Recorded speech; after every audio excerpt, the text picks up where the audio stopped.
The video is recording.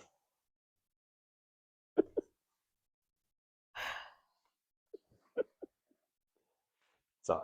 You just hit me in the head. Bloopers. What a start. No bloopers. We leave that in there. Bloopers. What's going on, great people? Coach Terrell here, Terrell Harris. Your favorite basketball coach, your favorite music producer that you don't know yet. And this is... I'm Brooke Harris, and let me just tell you that when we was about to start this, I asked how we were going to do introductions, and he didn't say all that. So now So I wasn't prepared. But I'm Introduce Brooke. yourself. All right, so welcome to our pilot episode of our podcast called I Say All That to Say. Right. So today's topic, what are we going to talk about today? Today we'll talk about how a dysfunctional work environment impacted our marriage, right? So I'll speak from my perspective, unless you wanted to go first. No, I'll speak from my perspective. So I'm a former DC government employee, right? I was at DC public schools for almost 10 years, right? I first got the job right around the time where we were about to have a baby, right? Yes. So Tamir was born in December. I started in October. A couple of months before, yeah. October. Mm-hmm. Actually, funny enough, I believe I started on Halloween. And that should have been the Omen right there, right? Right. It started off good, right? They were amazing to me. They gave me, a baby shower. They gave us gifts, not even knowing us. And then it just kind of went downhill from there, right? Most times when you get a job and you're applying for a job, it's kind of hard to figure out how the work environment is going to be, no matter what questions you ask, especially if you don't see a bunch of people exiting or jumping ship, or if you don't even know anybody there. But after years of just kind of going backwards and forth and trying to work my way up the corporate ladder, what I realized is that the district government school system especially is way more political than any other work environment I've worked in. Now, I've worked for the Department of Defense, the ton of government contracting. Of course, there's politics there, but it's nothing like the politics of a school system. For me, it was actually like being in Game of Thrones, right? There's not too many positions in terms of being promoted. So the only way you could get a promotion in this particular environment is if somebody quit or if somebody made you a particular position, right? So me and another individual, we were head to head competing for a lot of positions. I'll just fast forward the story, right? It got so bad for me that I opened several EEOC cases against DCPS for discrimination. And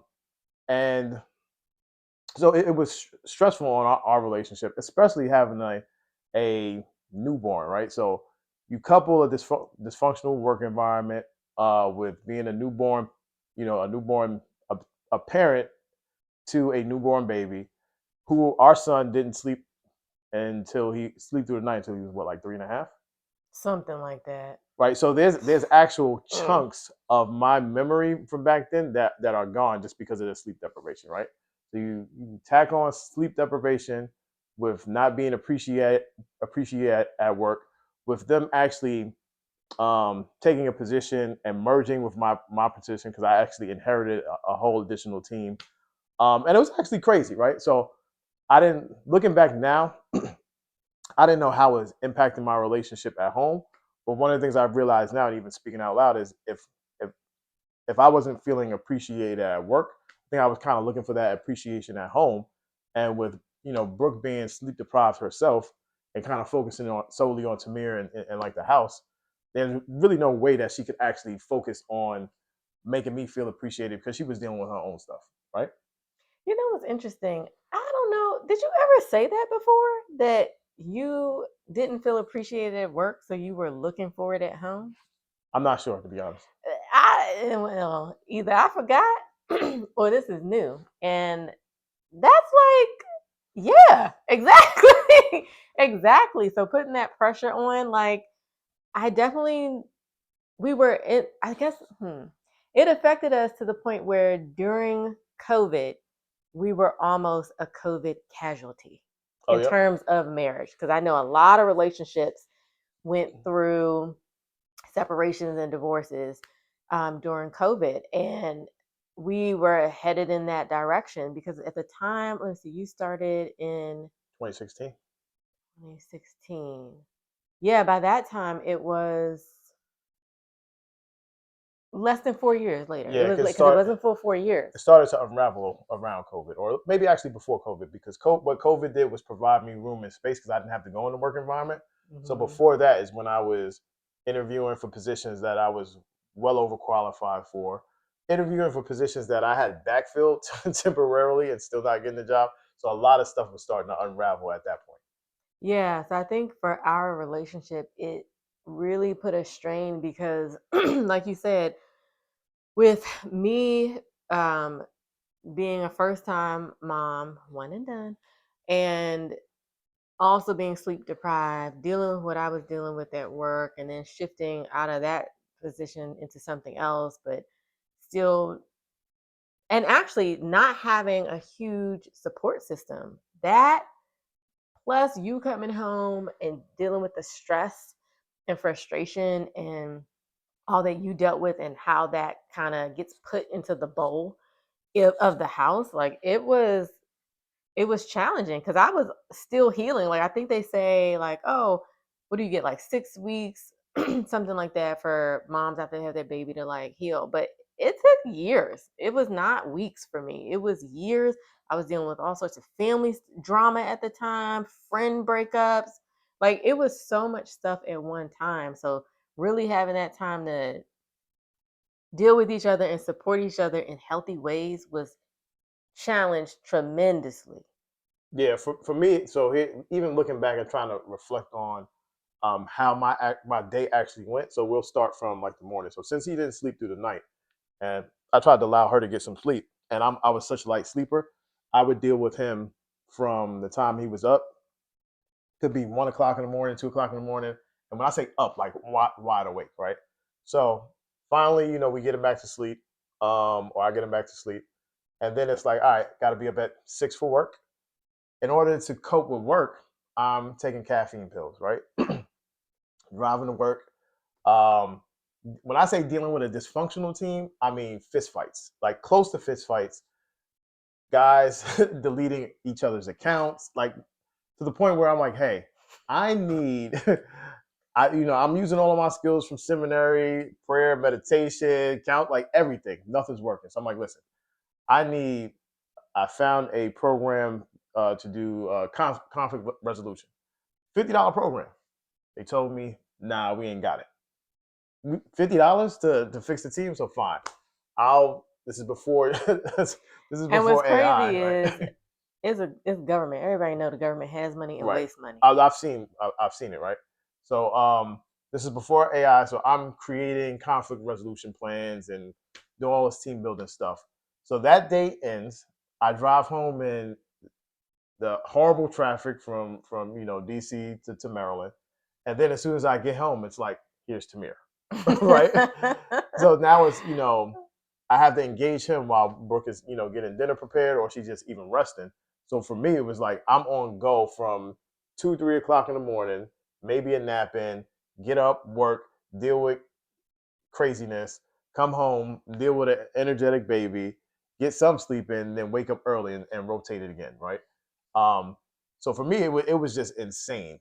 I'm not sure what type of attitude I had during that time because I just don't remember. Maybe you could speak to that, but yeah. No, I don't remember a lot. Like I just don't. Like there's just certain things that my brain is like, I'm a trauma survivor, so I already don't remember certain things like from me growing up.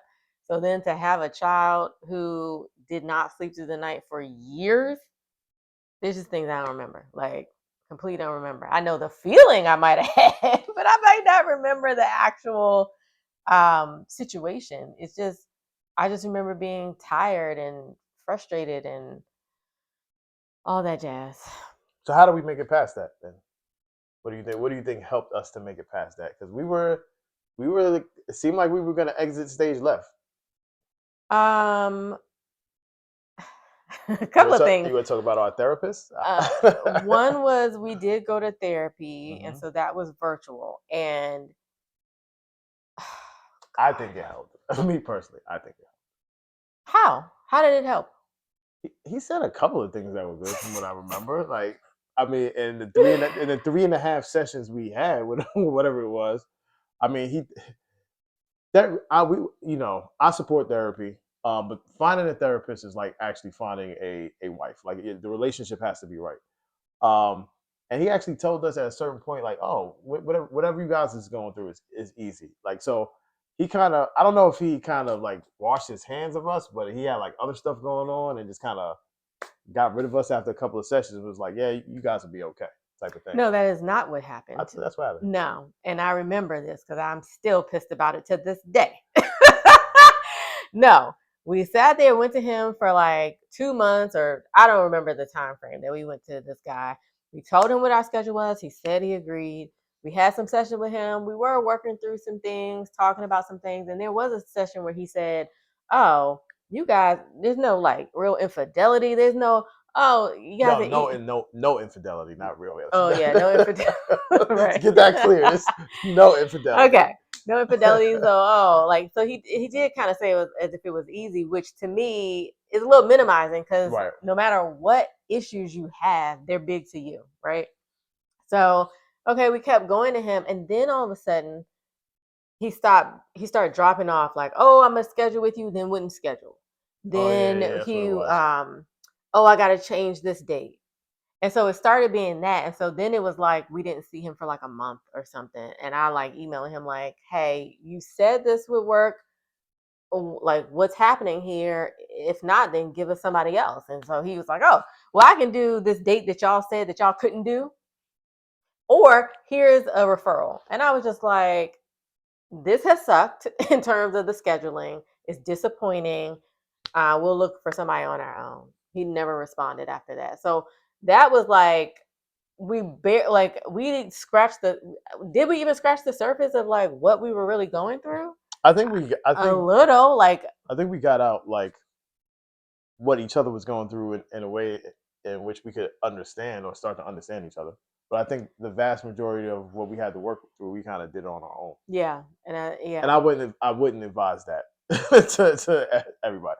Now, luckily, my wife is a therapist. They don't know that actually What? because I did not introduce myself. Some as people that. know. So okay, well, yeah, my background is in mental health, so yeah, I used to provide psychotherapy, but never to couples. But yeah, because of my background, and even before me having the background I have, I've always been a person into self-help. Mm-hmm. So I was gonna figure it out. I'm gonna figure it out because if you can't help me, I'm gonna help myself. And so I think because of that, I was able to kind of help us along. He was able to kind of meet me as well.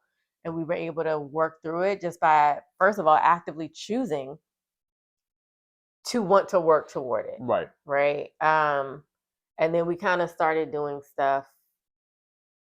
And yeah, like I'm trying to think of what we did. I know we tried to like do some talking, listening exercises. Yeah, we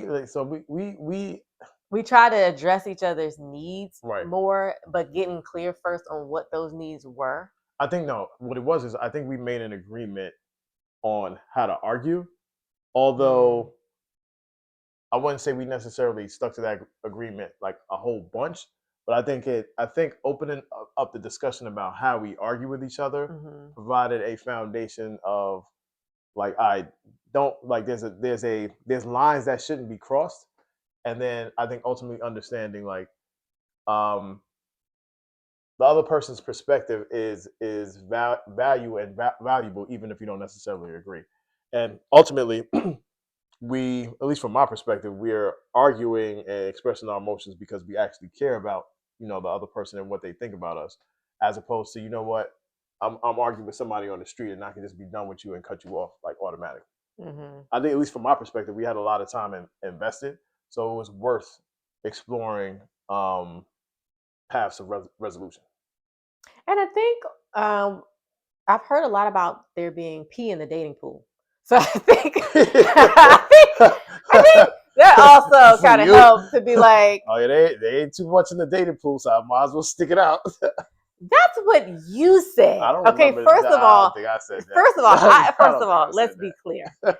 this guy said, "Oh, well, I mean, all this time, and like, what did you say? You said something as if you here now. Like, it just sounded real lazy. By the way, it just sounded real lazy. I did not say that. I was just like, I'll be fine. I can leave you. I'll be fine." But we made an active choice because you're right. There was still love there, and it just felt like, okay, we could find a way to get through this. Right. And somehow we did. And I'm trying to remember, like I said, my memory about stuff is just like, oh my No, God. I ain't gonna lie, it was a long, grueling process. I think ultimately from both perspectives. So, like with me, not necessarily feeling appreciated, and with you not feeling heard and appreciated, I think we.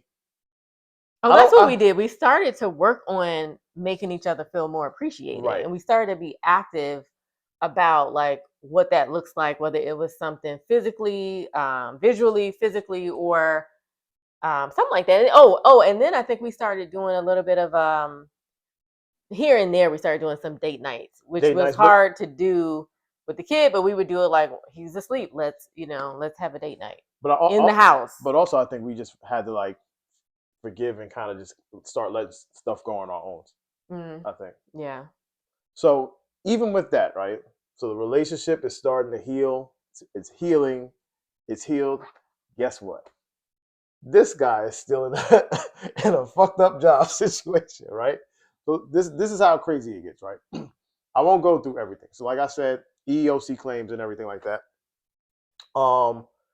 Finally, I do win something, right? I win. I complain about my manager, right? Because he's just kind of picking on me, trying to make me do all this crazy stuff, right? So I complained to his boss, who's a deputy chancellor, right? I get this package. It was a retroactive 5-year retroactive 2-step increase, right? Which they had to pay me in like not necessarily a lump sum, but they had to pay me in like two checks or whatever, right? So the complaint has always been for me, I do more work than my superiors, right? Or I have X amount of experience. I believe I should have a promotion. Or I'll take on the additional work and you could just give me a promotion. But instead, what they did was they said, you know what, we'll take somebody from your team, make her the manager, take 2 people from your team, and we'll make a whole new team, which increases the budget, right? So in the midst of this, I'm trying to get a job. It's not happening, whatever, like that. So I do get the 2-step retroactive increase. So it's a win. But I know from my perspective, if anything happens, like any opportunity for me to get, kicked off this ship, they're gonna get me up out of here because that's a huge slap in the face to the person, who I had the, for lack of better terms, the drama with, right? So we fast forward. I'm under the radar. I get my increase. Forget, all of the trying to move up in the corporation or the government because it's just not gonna happen. It's too many ceilings. It's too many blocks, right? DC puts out their budget that has to be approved by Congress. You got the orange guy, you got the orange man, sitting in the presidency. And what happens is he denies DC's budget, right? So now there's a scramble to figure out whether or not DC is going to be able to maintain that budget. If they don't maintain the budget, job cuts. So I'm like, it's about to be a wrap for me, right? So they get rid of Black Lives Matter Plaza. They don't approve the budget. Now DCPS and DC government has to cut their jobs, right? So they managed to remerge my position with the other position I told you about, retitle it, and then make me re-interview for it. Now, mind you, I'm there, like I said, almost 10 years, crazy accomplishments from starting an online training system, like this, like insane accomplishments, right? I knew it was a wrap because I'm like, there's no way you're gonna make me re-interview for the position against my subordinate, somebody who got promoted underneath me. Now, mind you, 8 out of my 10 employees got promoted. I'm the only one that had got promoted at that point. So if they're making me re-interview for this position, there's no way I'm going to be here. But I'm going to go through it anyway just to kind of play the game, just to see what it is. But for me, what I've been working on in that time was actually learning how to invest. So trust me when I say this, learn how to invest because you don't necessarily need people or you don't have to rely on another person to actually make money, right? Needless to say, I interview, right? 2 weeks, 2 weeks before my last day, right? Now, mind you, we had known for 5, 6 months that budget cuts was coming. They held the interview process. They didn't tell me until 4:49, no 4:59 on the dot that I didn't get the position. 1 minute later, right as I was gonna send out my goodbye emails, debited all my accounts. Mm. Right. So, needless to say, still got a pretty good separation package, which held us down. And investing because I learned to invest, it it was very beneficial. So the transition was pretty much seamless for me, right? So from your perspective, in terms of the transition from us being having drama to me being in work drama to you actually experiencing the work drama to me transitioning into a whole different avenue of making money. Have you seen any change in me, and how has it impacted our relationship? You think? Um, yeah, I guess I would say that you're less stressed. Mm-hmm. And I guess in a sense that puts me at being less frustrated because you dealing with that job situation was very frustrating for me because I had to hear about it all the time. I had to deal with his emotions around it.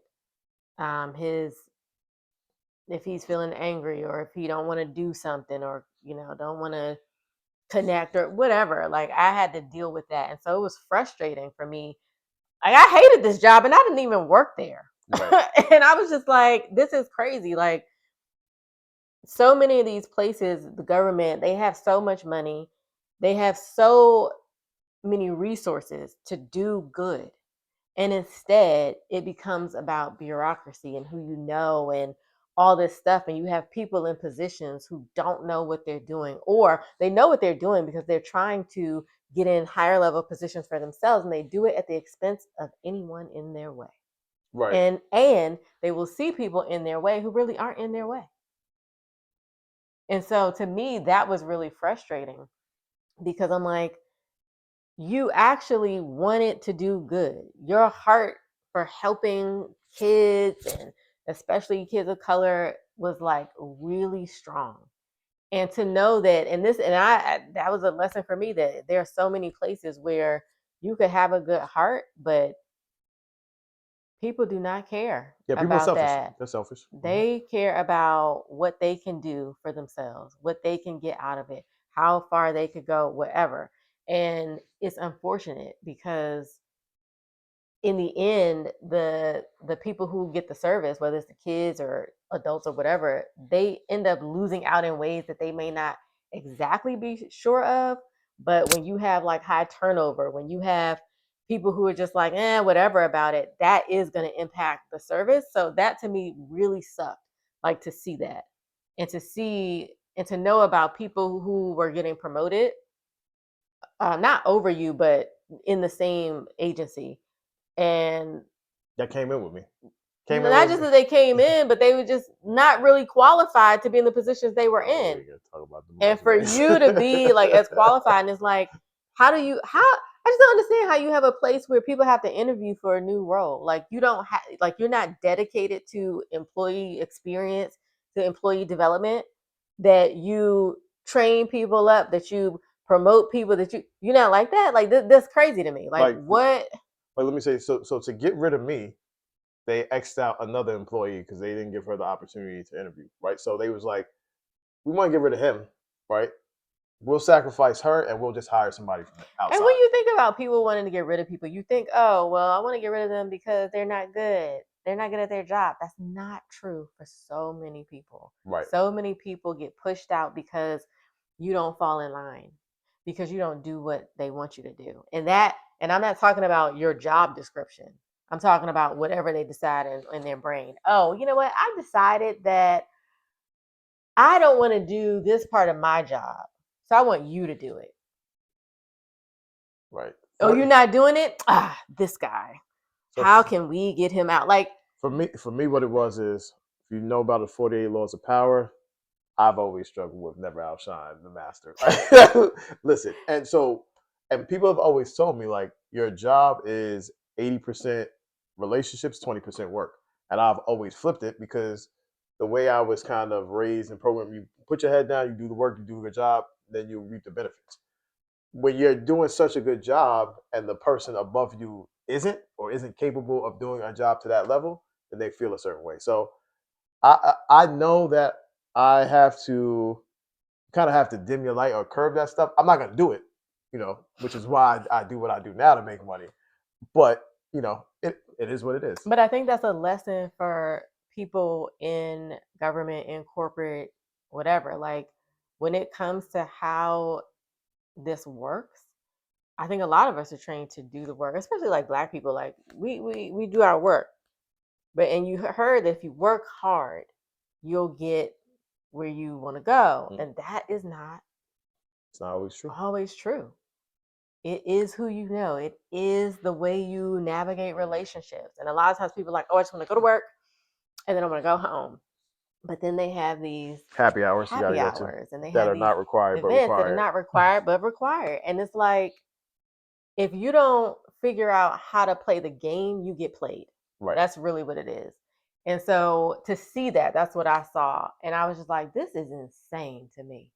Like I was pissed like all the time. Like, this is insane because I know this is somebody who cares about the work that he's doing or for the people that he's doing it for. And to know that other people knew that and still let dysfunction happen, because that is a dysfunctional system. Like many dysfunctional systems stay dysfunctional. And a lot of times you might go into it with the mindset of, oh, I can help change this. And instead it ends up changing Don't you. do it. Don't It do ends it. up changing you. So you Take it from have to him, be but don't do it. aware of that. And so I know I'm like, I was supposed to be talking about how that impacted our marriage, but for me, it did impact in the sense of I felt like I had to be a listening ear all the time for something that was just ongoing. Like it just felt never ending because he was there for what, 9-10 years? Like this That's was crazy, ongoing. Man. So I'm an ENTJ, and I was literally in ENTJ hell, right? So we like structure, we like organization, all that stuff. Complete opposite, right? So Yeah. I was left kind of fighting and climbing upstream. I knew you can change everything from the bottom up because I've been in scenarios and situations like that before. So I tried to just kind of take care of my team and and make sure they were all right. But I just unfortunately I didn't really have much or any top cover. So No, you did not have any. yeah. So it's just yeah, that sucked. That definitely sucked. And I'm glad that is over. So I guess we say all of that to say, if you're gonna be in a relationship, be married, never let your job impact your relationship. Of course, you have to make money. Of course, you have to work. But being in a position or in a job that's so dysfunctional that you're gonna carry so much weight, um, and you actually carry that home to your children, to your spouse, to your family, it's not worth it. Try to figure a way to get out. I'm for learning how to invest, right? With everything that's going on politically and everything like that, please learn to invest, right? I'm gonna chime in on and say something a little different. Sometimes people don't really have a choice, right. And so you really have to figure out what are the ways that you can take care of yourself and your family, like emotionally, because it's going to impact. And so it isn't always like, oh, I'll just leave. Right. Because clearly I couldn't. I tried. and like even right now with the state of the job market, there's hundreds of thousands of people, we know about was it 300,000, 600,000 Black women? I should know the number. I don't know. Who were out of work, laid off, and it just keeps happening. You hear all these thousands of people who get laid off, and sometimes you don't have a choice but to be where you are. And so you have to figure out how to mentally protect yourself while you're there. What can you do for yourself, and how can you kind of daily let that energy go a little bit, so that when you get home, you can be home and you can, kind of connect with the people at home so that you're not feeling crazy and bringing that stuff in. And directing that energy to the people at home because you feel like you can't direct it at work. And too many people do that. I don't have the power that I want at work, so now I'm going to expend that power here at home. And it's like, no, you need to chill. This is the last thing I'll say, right? In terms of what you give at work, it should be it never should be more than you give at home and give to your family, right? And that takes a level of discipline that I hadn't recognized until maybe now, saying it out loud. Because if you're a person who was just kind of programmed in a way or raised in a way where you just kind of put your head down and give 100%, look at me, and I will zoom in. That ain't it, right? You give your 100% at home. I'm not saying what percent you should give at work, right? Because I'm pretty sure there's some people who work here, people who are managers, maybe employers even watching this here. But even as somebody, if you're sitting up at high up in a company, the vast majority of energy needs to go to your family, right? And then you also have to ask yourself, right? In giving 100, 110% to the job, are you getting that same energy back? Now, if you're not giving that same energy back, that's when you actually, from my perspective, you need to set a boundary and save your main energy or save most of your energy for your home life, because that's where you're going to reap the most benefits. Okay. I mean, I don't have anything to say. I don't think. Okay. I guess this will end there. Thank you for joining us for our pilot episode of I Say All That to Say. And we'll see you next time. Until next time. All right. Peace.